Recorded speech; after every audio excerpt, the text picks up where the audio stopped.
complementar o raciocínio ou acrescentar alguma coisa, não há problema. Um tempo é tempo como referência, mas se o senhor precisar, pode estender ou em outro momento voltar a perguntar. Obrigado. Tá.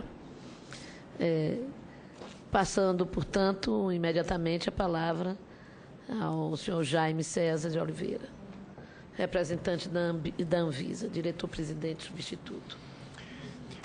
Muito obrigado, senadora. Bom dia a todos.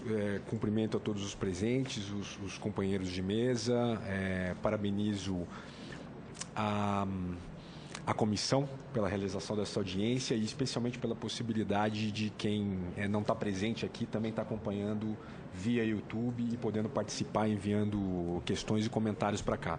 Esse tipo de instrumento ele é fundamental para que esse tipo de discussão que tem muito esclarecimento e principalmente a respeito de posições institucionais venham até o alcance necessário em nível nacional a respeito de um tema como esse. A própria composição da mesa ela já revela muito a variedade de aspectos que são tratados nesse projeto de lei, né?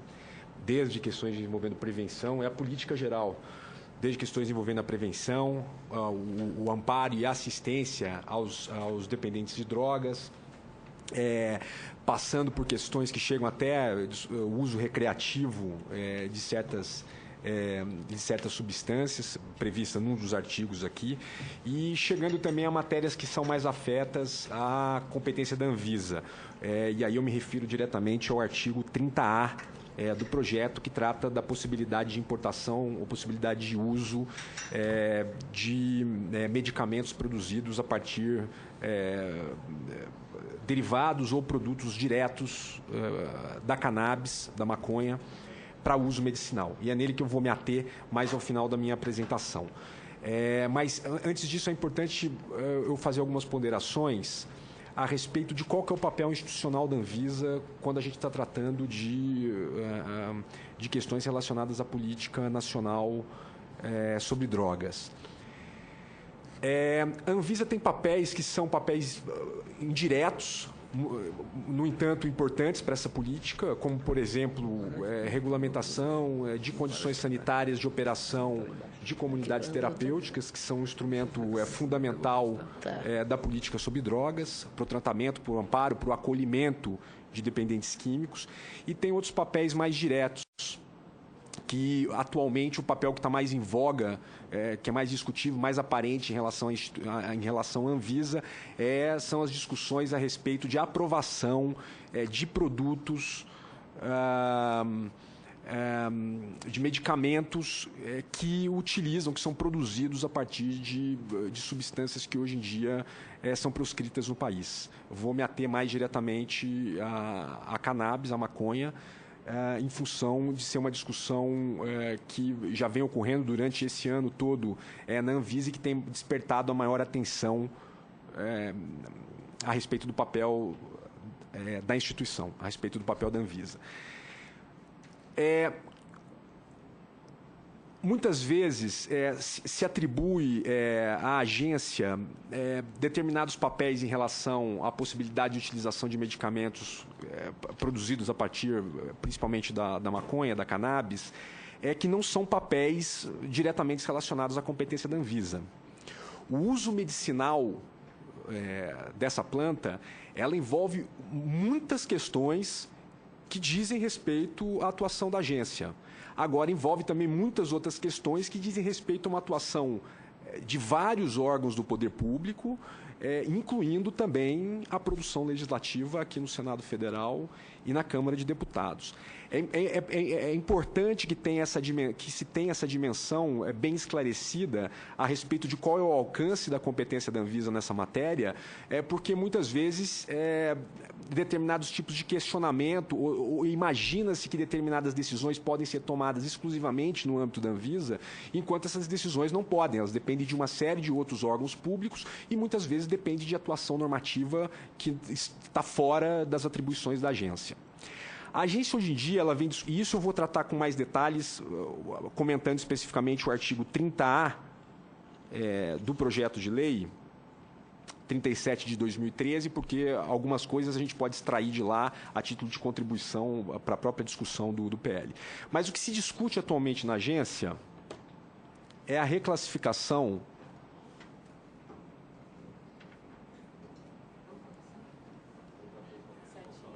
eu estou tentando aqui, mas eu acho que não está dando.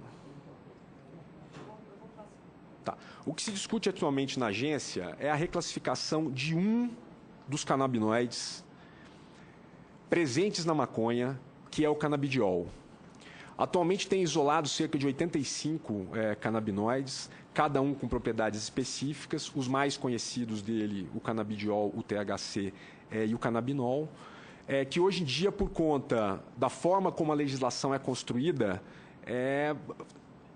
todos eles acabam sendo incluídos dentro de um anexo da portaria 344, que é a portaria que elenca todas as substâncias que podem causar dependência física ou psíquica. Por conta de como essa legislação é construída, acabam entrando em listagens da 344 que resultam na proibição, na proscrição desse tipo de substância no país.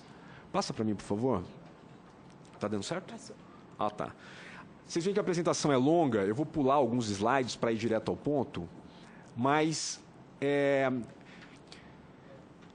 como eu estava dizendo, a discussão que hoje em dia existe na Anvisa a respeito de uso medicinal da maconha ou de derivados da maconha diz respeito ao canabidiol, um dos canabinoides presentes na planta, e que está acompanhado de outros 3 canabinoides em termos de composição da planta, e dos canabinoides que hoje em dia são conhecidos, são isolados, na maior quantidade, o THC, o canabinol e o próprio canabidiol. Nós estamos tratando de uma substância, portanto, da maconha.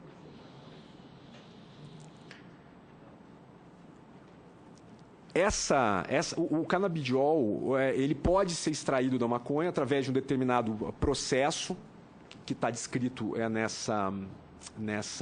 nesse slide, mas hoje em dia você não tem esse produto isolado, pelo menos disponível no mercado. Existem iniciativas para se isolar esse produto, ou mesmo para produzi-lo de forma sintética, mas os produtos que hoje em dia estão disponíveis em outros países possuem canabidiol junto com, na maior parte das vezes, quantidade residual de outros canabinoides, principalmente o THC.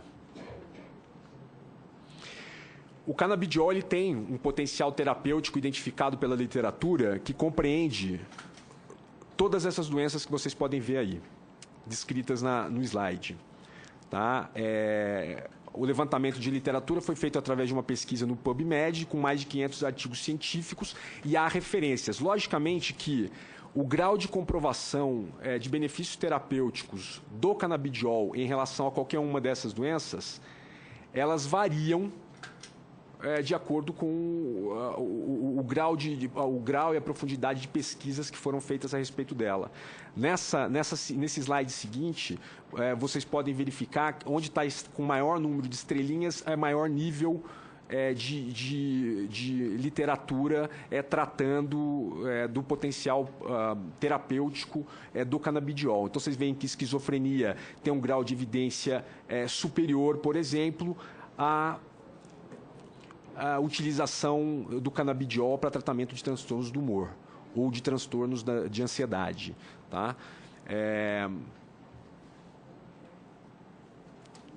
Essa apresentação ela vai estar disponível, então vocês podem pegar detalhes, porque alguns trechos dela podem estar difíceis de enxergar. Isso aqui também é um levantamento feito por profissionais, por pesquisadores da USP Ribeirão Preto, a respeito de potencial terapêutico do canabidiol para várias doenças. Tá? Na verdade, não é só do canabidiol, são de alguns canabinoides, exceto o THC, onde há pesquisas científicas indicando o potencial terapêutico. O que se discute hoje em dia em relação ao canabidiol quanto a potenciais riscos e benefícios que eles podem oferecer? Quais são as principais questões que são tratadas hoje em dia? Bom, primeiro é que não há evidências na literatura que o canabidiol causa qualquer tipo de dependência. As evidências que existem, inclusive, levam a crer que ele tem um efeito antagônico em relação ao THC, que é o principal componente psicoativo da maconha. Um segundo ponto é que é um detalhamento do primeiro, na verdade, que as referências científicas indicam que o canabidiol não possui esse efeito psicoativo que é encontrado no THC. Existem carências de informação a respeito do mecanismo de ação, dose, indicações terapêuticas, segurança e eficácia desse produto. Então, apesar de existirem indícios indicativos do potencial terapêutico dele e da inexistência de efeitos negativos, ou pelo menos de efeitos psicoativos semelhantes ao THC, mecanismos de ação, dose, indicações terapêuticas, ainda faltam detalhamentos na literatura a respeito desses tipos de aspecto relativo ao uso de canabidiol.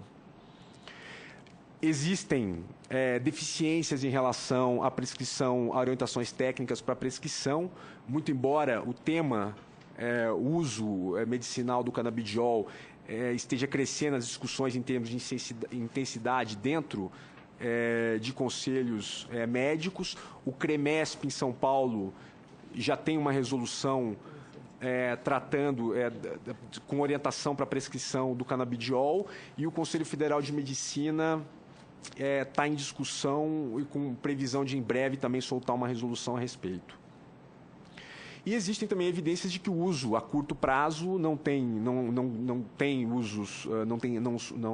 gera riscos significativos, e o uso a longo prazo não há conclusões exatas a respeito do potencial impacto negativo que possa ser gerado. Existem estudos clínicos sendo desenvolvidos a respeito do uso do canabidiol. Do total desses estudos, que foram identificados 51 estudos no banco de dados do Instituto Nacional de Saúde dos Estados Unidos, desse total de estudos, 39%, 20 estudos dentre esses 51, dizem respeito ao produto Sativex. É um produto registrado, é um medicamento registrado, já aprovado na agência europeia, na EMA, com a principal indicação, o tratamento da dor, analgésico, portanto, e que é um produto que possui 50% de canabidiol, 50% de THC. Esse produto, o Sativex, muito recentemente, em novembro, houve pedido de registro dele na Anvisa. Anteriormente, tinha havido um pedido de inspeção na planta produtora desse produto, e mais recentemente houve um pedido de registro nele no mês passado na Anvisa. Então, toda a discussão a respeito de eficácia e segurança desse produto vai ter início para verificar se ele vai ser registrado também no Brasil. Ele é um produto registrado na EMA, na agência europeia. Vocês veem que tem uma concentração muito grande de estudos clínicos sendo realizados na Europa, 31. Estados Unidos, 8 estudos, Canadá, 5 estudos, Israel, África do Sul, México, Chile, também existem estudos sendo desenvolvidos a respeito do canabidiol especificamente. E no Brasil, a USP Ribeirão Preto desenvolve um estudo clínico para avaliar os efeitos terapêuticos do canabidiol no tratamento da doença de Parkinson. Existem produtos comerciais contendo canabidiol que já estão disponíveis no mercado. Alguns desses produtos são os produtos que hoje em dia têm sido objeto de autorização excepcional da Anvisa para importação no Brasil, para tratar, para servir como apoio no tratamento de sintomas de algumas doenças, principalmente de doenças que geram convulsão. O Sativex é esse produto que eu acabei de mencionar, 50% THC, 50% canabidiol, que está registrado na EMA e que existe um pedido recente feito de registro no país. Epidiolex é um outro produto que está em fase de estudos clínicos. Esse RSHO, Real Scientific Hemp Oil, que não tem registro para uso medicinal. Esse é um produto que nos Estados Unidos ele é comercializado como um suplemento alimentar, e que existem importações em caráter excepcional para o Brasil por autorização excepcional da Anvisa. E 2 produtos sintéticos com registro para uso medicinal, tanto nos Estados Unidos quanto na Europa, que é o Dronabinol e o Nabilone. Aqui também informações a respeito dos produtos que já estão disponíveis no mercado, em relação à concentração de canabidiol e de THC em cada um deles. Esses são os países em que existe uso lícito de canabidiol para fins terapêuticos. Vocês veem que há uma gama grande de países em que há algum tipo de regime, seja autorização do produto, seja algum outro tipo de esquema de acompanhamento do uso do produto por pacientes. Israel, Itália, Holanda, Dinamarca, Alemanha, República Tcheca, Espanha. Tratados internacionais, eu vou pular. A situação regulatória no Brasil. Hoje em dia, o canabidiol no Brasil, ele não consta nominalmente na lista da portaria 344. Né? Considera-se o uso dele vedado, proscrito, porque ele é considerado um dos extratos da cannabis, um dos extratos da maconha. Então, ele está incluído ou na lista E ou na lista F2. A lista E trata de plantas proibidas e na lista F, todo o sistema F de listas, F2 entre elas, é de substâncias de uso proscrito no Brasil, porque podem gerar efeitos entorpecentes ou psicotrópicos. Essa classificação atual do canabidiol está sendo discutida na Anvisa desde maio desse ano, que foi a primeira vez que foi pautada na diretoria colegiada, e deve ser concluída ainda esse ano a discussão a respeito da reclassificação do canabidiol. O que está sendo discutido é a retirada do canabidiol especificamente das listas, que hoje em dia ele está incluso para a classificação na lista C1, que é uma lista de não proibição, mas de uso controlado. A Anvisa, durante esse período, para viabilizar acesso a medicamentos que contêm canabidiol, ela vem conferindo autorizações excepcionais de uso desse produto, basicamente mediante a apresentação de uma prescrição médica. Já foram quase 300 pedidos feitos, 238 238 foram autorizados, alguns estão em análise e alguns foram arquivados por circunstâncias variadas. E o prazo médio de análise dessas liberações é de 9 dias. Tá? Então, não existe, por parte da Anvisa, prazos não razoáveis para apreciação desses pedidos. Muito pelo contrário. Esse prazo que existe hoje em dia, inclusive, é resultado de uma simplificação grande de procedimentos que foi feito. Logicamente que o paciente, e isso é indesejável, estamos trabalhando no sentido de melhorar isso, ele não consegue receber hoje em dia o medicamento em casa. Ele tem que retirar num aeroporto ou num porto por onde ele for importado. A maioria dos produtos, ou quase a totalidade, é importada via aeroporto. Isso não é por questões regulatórias de Anvisa, isso é por questões regulatórias na área tributária. E já tem tido, por coordenação do Ministério da Justiça, conversas entre o Ministério da Fazenda e o Ministério da Anvisa para, inclusive, eliminar essa restrição. Isso aqui é o procedimento, hoje em dia, para liberações excepcionais na Anvisa. Paralelamente à discussão a respeito do uso de canabidiol, existem ações da Anvisa para se estabelecer um monitoramento sobre os pacientes que estão utilizando esse tipo de produto. É um protocolo de cooperação em curso entre a Anvisa e a Universidade de São Paulo, Ribeirão Preto, USP. O uso medicinal do canabidiol já vem sendo tratado, como eu falei anteriormente, por conselhos na área de prescrição médica, conselhos de médicos. O Conselho Federal de Medicina está em discussão, o CREMESP já soltou uma resolução a respeito do assunto, essa é a resolução do CREMESP, e pontos em debate na agência a respeito da reclassificação do canabidiol. Quais são as questões que estão sendo tratadas? A primeira questão é a questão de evidências científicas quanto ao perfil farmacológico, ou seja, risco-benefício relacionado ao uso do produto. Isomeria com THC é uma questão técnica referente a onde o canabidiol está classificado hoje na 344. Efeitos práticos da reclassificação do canabidiol, isso é importante destacar, não é a reclassificação do canabidiol, ou mesmo a reclassificação de qualquer outro canabinoide, entre eles o THC, que vai viabilizar a importação direta do produto.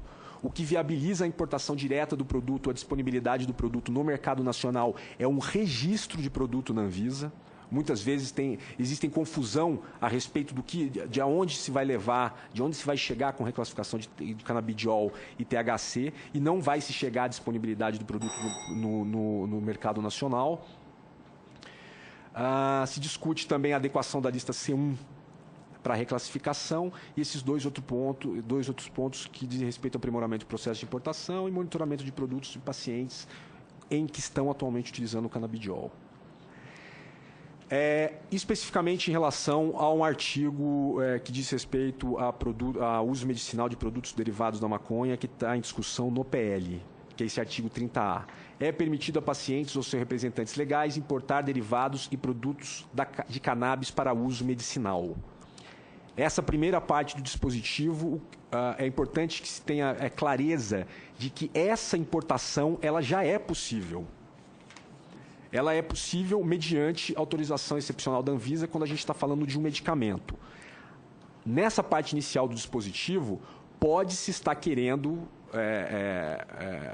e é legítimo para determinados tipos de uso, que a importação não de medicamentos, mas a importação de outros produtos com muito menos nível de processamento, como, por exemplo, a própria folha da maconha com algum nível de processamento, pode estar querendo pretender a importação desse tipo de produto. Logicamente que vai depender de regulamentação por parte do órgão federal da área de saúde, de Anvisa ou de outro órgão na forma de do regulamento. Portanto, não é um dispositivo auto-aplicável.